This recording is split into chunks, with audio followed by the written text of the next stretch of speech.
Right, so hello and welcome back to Books and Things, and welcome to another video. And today I wanted to talk about why I love historical fiction.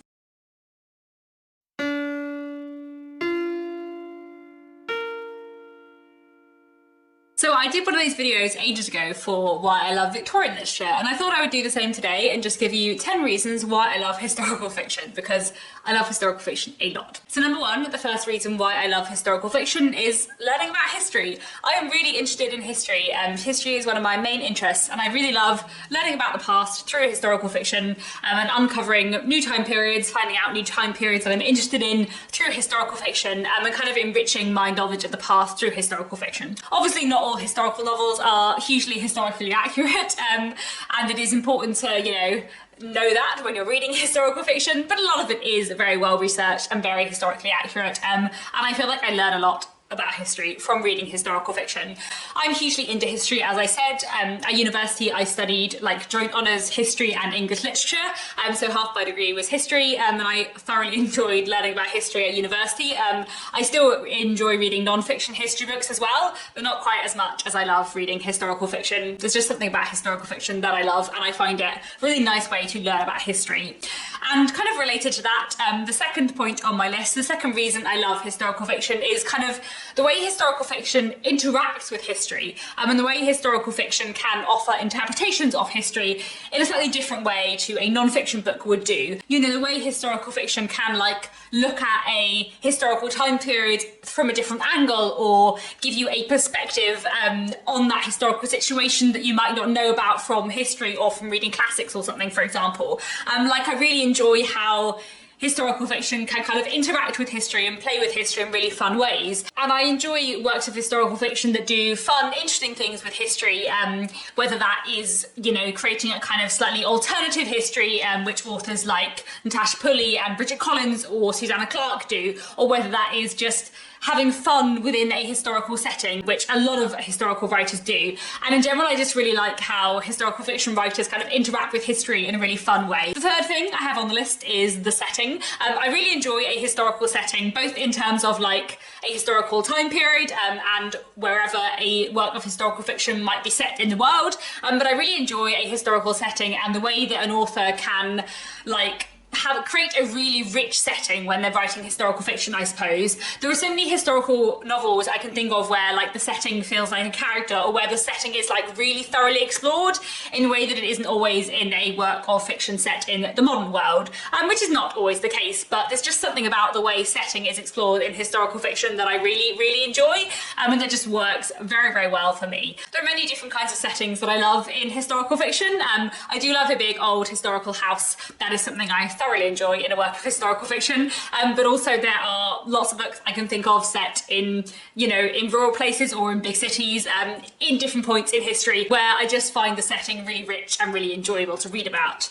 The fourth point, again a little bit related to that, is atmosphere. I love the atmosphere of historical fiction. Obviously, historical fiction is very broad and varied, but I feel like historical fiction for me often has a really, really rich, deep, wonderful atmosphere that is just a joy to read about, and I really value atmosphere a lot in a book, possibly more than setting actually. I feel like atmosphere is just something I really, really enjoy, especially because I'm not someone who has a very visual imagination. Often atmosphere is the thing that makes a book come alive and makes a place within a book come alive. I can think of so many historical books that have a wonderful atmosphere. Books like The Key and the Lock by Beth Underdown, or The Wonder by Emma Donoghue, or all of Sarah Waters' books, or Once Upon a River by Diane Setterfield. I can think of so many historical fiction writers who are just amazing at creating atmosphere, and that's something I really enjoy and value within historical fiction. The fifth thing I love about historical fiction is the way that historical fiction looks at social and cultural history and social and cultural issues.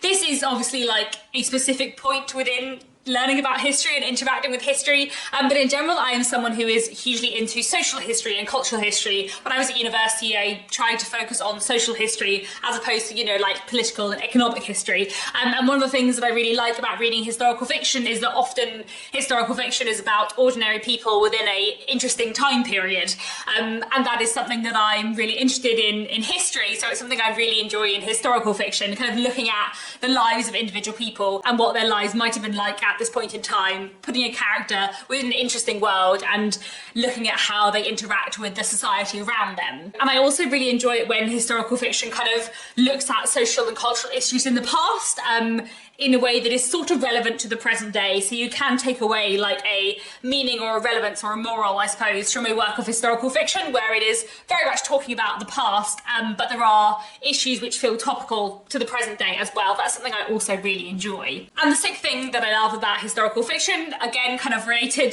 to that, is sort of women within history. I feel like a lot of the historical fiction I read, probably the vast majority of the historical fiction I read, does tend to focus on female characters and the position of women within different points in time. And looking at kind of women's history and the position of women within different historical time periods is something that I really value historical fiction for. In general, I just find like reading about women's lives at different points in the past really, really interesting.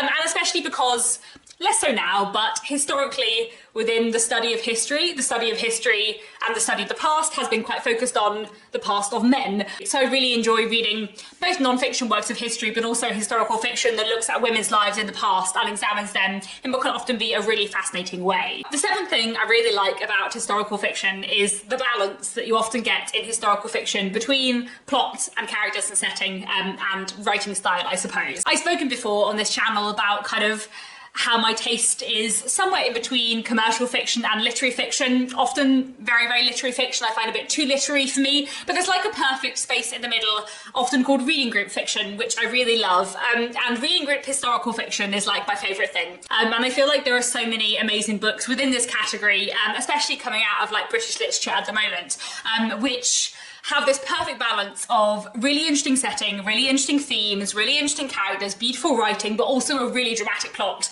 where exciting things happen and the drama is built slowly up until a dramatic point at the end. Obviously, this point doesn't really apply to all historical fiction, but I do think in general, though not always, historical fiction across a wide variety of subgenres does tend to be a little bit more plot driven, or does tend to have like more interesting plot points happening, because if you're setting a book in the past, you're usually setting a book in the past to explore the events of the past or what life was like in the past in a way that just gives it like a new element, I suppose. And that historical element in itself kind of often offers a story that's really interesting to read about. Does that make sense? I feel like that's a bit of a vague point, but in general, I just really enjoy the balance of elements within historical fiction. The eighth thing I love about historical fiction is all the variety within historical fiction. As I just mentioned, there are so many subgenres within historical fiction, and I've read so many books set in different bits of the past that are completely different from each other, both in their setting, whether that's the country they're set in or the period in time they're set in, but also they can be very different in genre. Like there are so many different kinds of historical fiction. You know, if you read a family saga book set in the 19th century, that's going to be very different from a reading group historical fiction novel. And you know, there are spy historical fiction novels, there are sort of cozy, comforting historical fiction novels, there are dark and gritty historical fiction novels, there's historical crime, there's historical kind of fantasy or historical fiction with fantastical elements, and there are just so many different kinds of historical fiction, and I really, really enjoy lots of those different kinds, but I also really enjoy how varied it is, and how, because I'm really interested in history, I know that I can pick up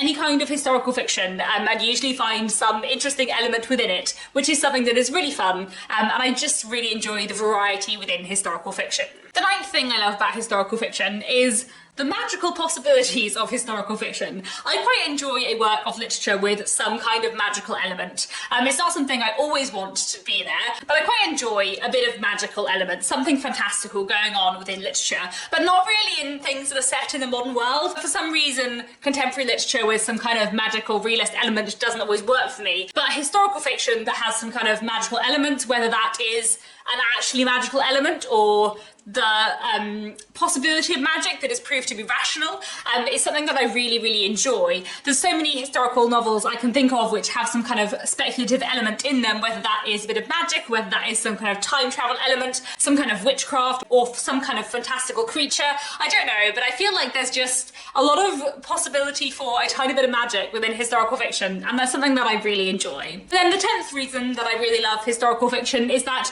I find historical fiction really fun, and I really enjoy how a lot of historical fiction writers explore the fun of the past and explore like the quirky weirdness of the past, because often when we're looking at the past and looking at history, there are bits of history, most of history, which was, you know, not great in many, many ways, where there are dark and complicated, terrible things happening, or where it was a really bad time to be alive. But at the same time, the past is really fascinating because bits of the past are really weird, and there are a lot of quirky, strange things that went on in history. And I really enjoy how a lot of historical fiction kind of contends with that and has fun with that in a really wonderful way. So for example, if I think about books by authors like Natasha Pulley or Diane Setterfield or Sarah Waters, like they have a lot of fun with history and interact with history in a way that is really, really fun and just a real like adventure to read about. The kind of fun adventure of historical fiction is something that I really, really value, and it makes historical fiction like a real joy to read for me, I suppose. So I think that's all. Those are 10 reasons why I love reading historical fiction. I hope this has been an interesting video. Do let me know down in the comments if you love historical fiction too, and what you love about historical fiction. What are the things that really, really make you love historical fiction? What makes you enjoy reading novels about the past? And that's it for now. Thank you so much for watching, and I'll be back very soon with another bookish video.